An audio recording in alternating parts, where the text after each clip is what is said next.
정신과에서 치료를 받은 지 5년째이다. 그동안 상담을 통해 감정의 변화나 증세, 사건에 대한 이야기를 주로 했었다. 가끔 평소에는 생각하지도 못했던 과거의 기억이 불쑥 튀어나와 때로는 상처받은 5살 아이가 되기도 했었고, 어떤 날은 사춘기 때의 기억으로 돌아가 가족에게 일어났던 불행한 사건과 마주한 연약하고 무기력해진 나를 만나기도 했었다. 그렇게 오랜 기간 상담을 받으면서도 나는 첫 결혼 실패에 대한 이야기를 한 번도 하지 않았었다. 내 마음 한구석에서는 이 이야기만큼은 절대 하면 안 된다는 생각이 있었던 것인지 나는 그 일만큼은 절대 하지를 못했다. 나에게 그 사건은 봉인된 상자에 담겨 다락 구석에 숨겨져 있는 것으로 버려지지도 않아 억지로 보관하면서도 절대 열어보지 않는 그런 것이었다. H는 봉인된 나의 상처를 다시 끄집어내 전혼과 현재 결혼의 이혼 사유가 모두 나 때문이라며 독을 품은 말을 내뱉었다. 내 과거에 대해서 자세히 이야기한 적도 없었는데 내가 왜 이혼을 당했는지 자신이 아주 잘 알겠다며 마치 자신이 전지전능한 신이라도 된 것인 마냥 모든 불화의 원인이 나라는 존재라고 확신에 차서 말을 했다. 네가 왜 이혼을 당했는지 알겠다. 잘 생각해봐. 당시 나는 H의 외도를 알고 있으면서도 나에게 혼인 파탄의 책임을 모두 몰아가는 H를 보면서 모든 것이 나 때문일까라며 나조차도 나를 의심할 정도로 무기력한 상태였다.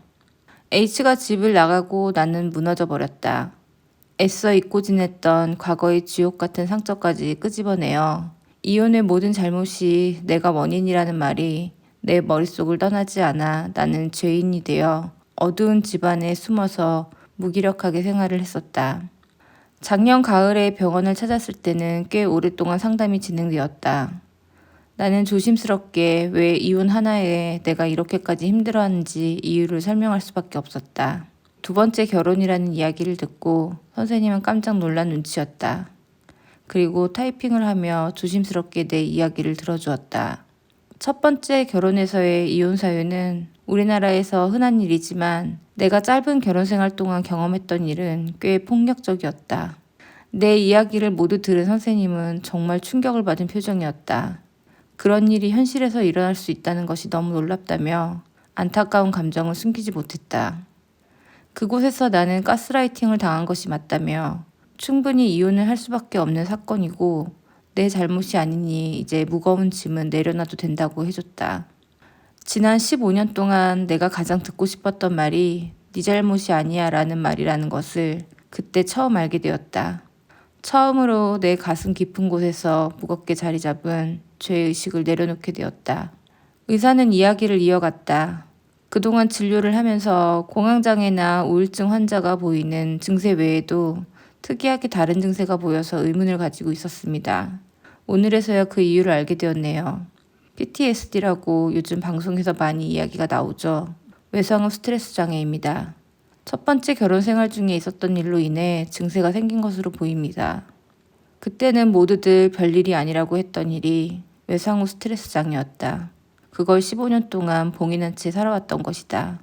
상황을 벗어나서 그들을 더 이상 보지 않으면 괜찮을 줄 알았다. 과거니까 묻어두면 잊혀질 거라고 생각을 했었다.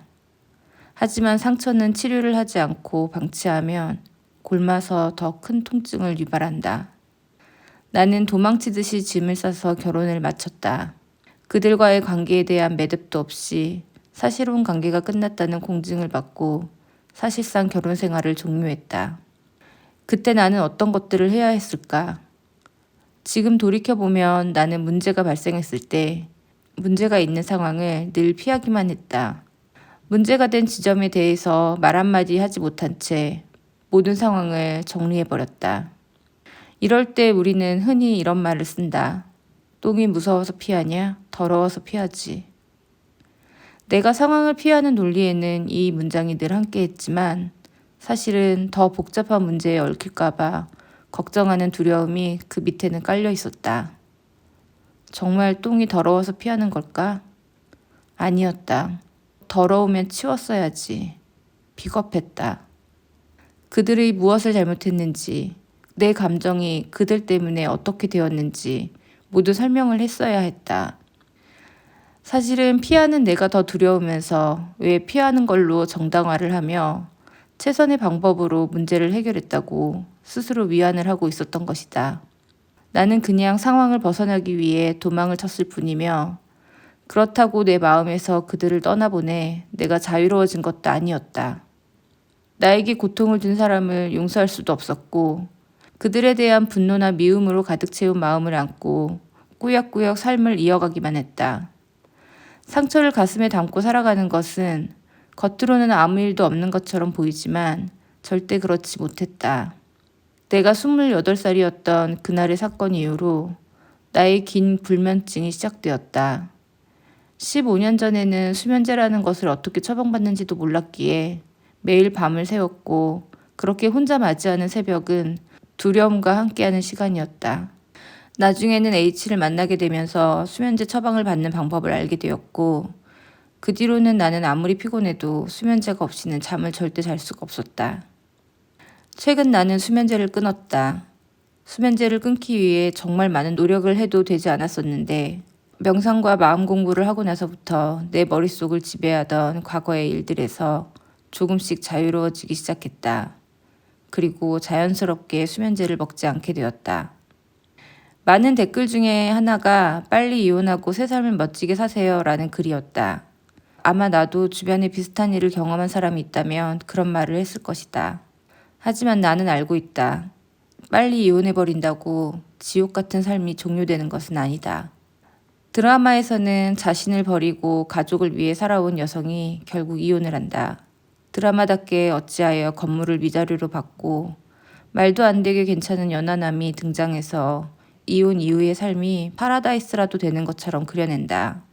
하지만 이혼에 대한 법은 피해자나 가해자에 대한 구분이 없으며 그들이 어떤 잘못을 해도 재산 분할에는 영향을 미치지 않는다.